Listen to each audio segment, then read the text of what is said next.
Assalamualaikum warahmatullahi wabarakatuh.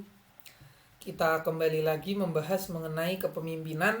Kita sudah sampai pada bab 4, yaitu mengenai motivasi. Di mana yang namanya seorang pemimpin itu harus bisa memberikan motivasi kepada anggotanya.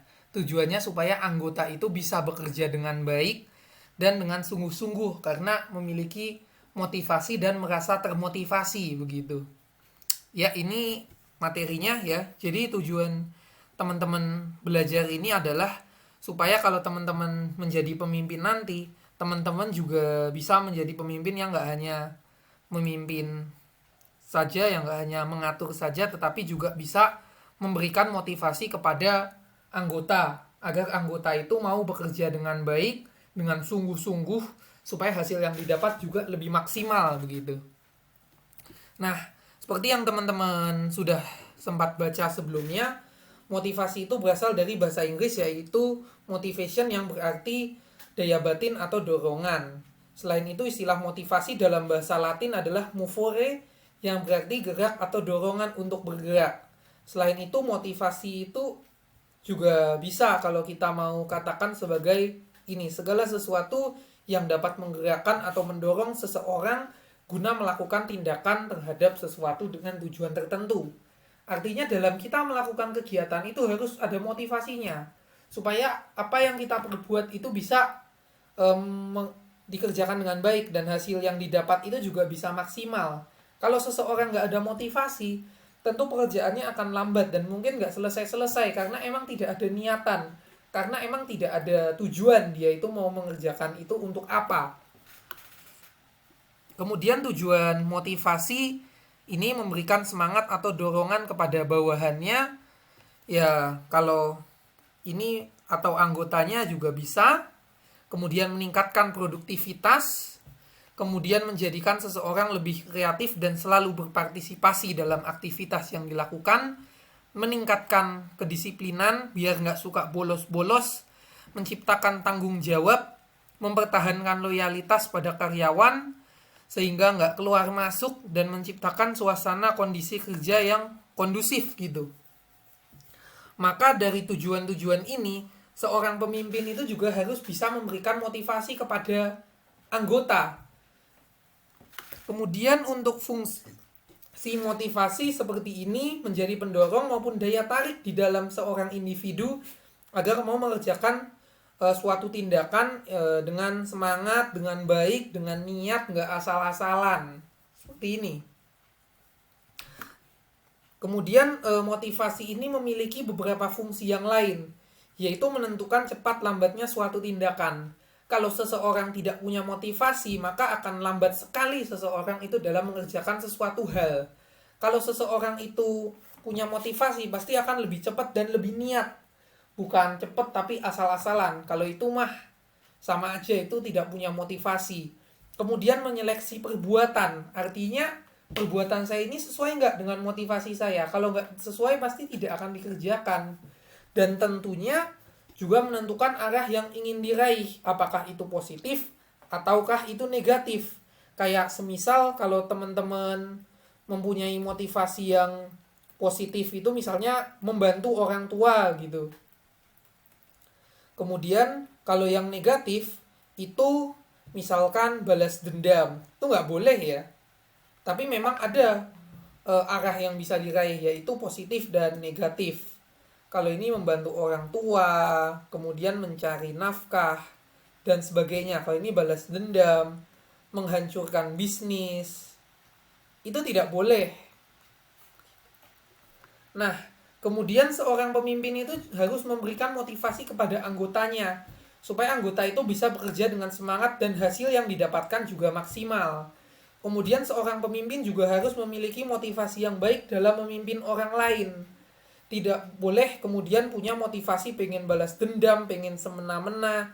Ya kayak tadi yang sudah dijelaskan bahwa ada arah yang positif dan ada arah yang negatif. Kayak yang ini tadi ini. Begitu. Nah, kemudian bagaimana cara pemimpin memberikan motivasi kepada anggotanya? Yang pertama memberikan penguatan positif dengan cara memberi hadiah atau apresiasi kepada anggota tim yang kemudian melakukan tugasnya dengan baik dan benar. Kedua, memberikan tantangan kepada anggota agar kreativitas anggota dapat bertambah. Seperti misalnya saya memberikan kuis kepada teman-teman, tapi jawabannya nggak ada di PPT, teman-teman harus mikir sendiri. Ini tujuannya untuk ini. Makanya kok kuis saya ada beberapa soal yang mungkin teman-teman harus mikir dan kadang agak terlalu tinggi bahasanya. Tujuannya sebetulnya itu. Kemudian ini memberi kesempatan kepada anggota agar dapat memecahkan masalah dengan cara yang kreatif. Makanya kalau teman-teman merasa kesusahan dalam mengerjakan kuis itu ya gak apa-apa, karena memang pengen tahu bagaimana sih cara berpikir teman-teman itu, apakah sudah benar-benar out of the box gitu. Kemudian memberikan bimbingan kepada anggota agar dapat mendukung pengerjaan tugasnya.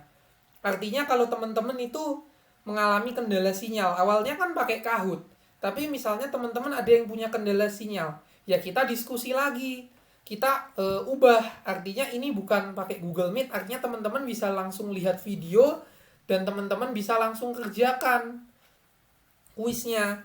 Misalnya saya kasih deadline-nya 1 minggu atau bahkan yang kemarin itu lebih.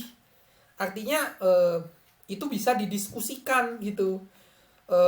Supaya teman-teman lebih leluasa lah. Seenaknya kalian kira-kira lebih enak itu apakah menggunakan Kahoot atau menggunakan video atau bagaimana gitu.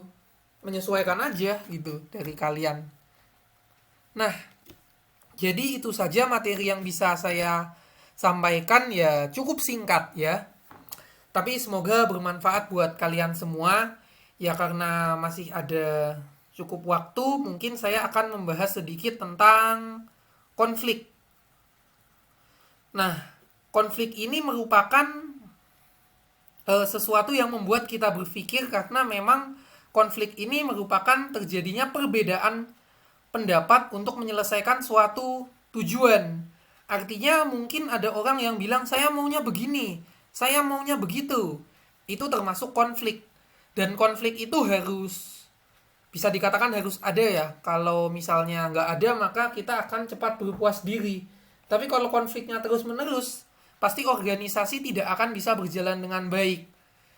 Apalagi kalau konflik terhadap hal-hal yang kemudian tidak penting, itu kan malah menjadi berbahaya begitu. Artinya konflik itu ada yang bisa diselesaikan, tetapi ada juga yang tidak penting. Yang tidak penting ini harus kita hindari. Kenapa? Karena kalau konflik yang tidak penting ini justru akan membuat organisasi itu menjadi rapuh dan bisa aja bubar pada suatu saatnya. Tapi kalau konflik yang bisa diselesaikan ini bagus untuk melatih problem solving, dan supaya kita tahu ada banyak orang yang memiliki pandangan yang berbeda. Jadi itu aja materi yang bisa saya sampaikan untuk bab 5. Tunggu aja karena belum tentu ada, tapi kemungkinan materinya mengenai konflik dan peer leadership. Ya, tapi tunggu aja ya. Kalau ada ya syukur, kalau enggak juga enggak masalah lah.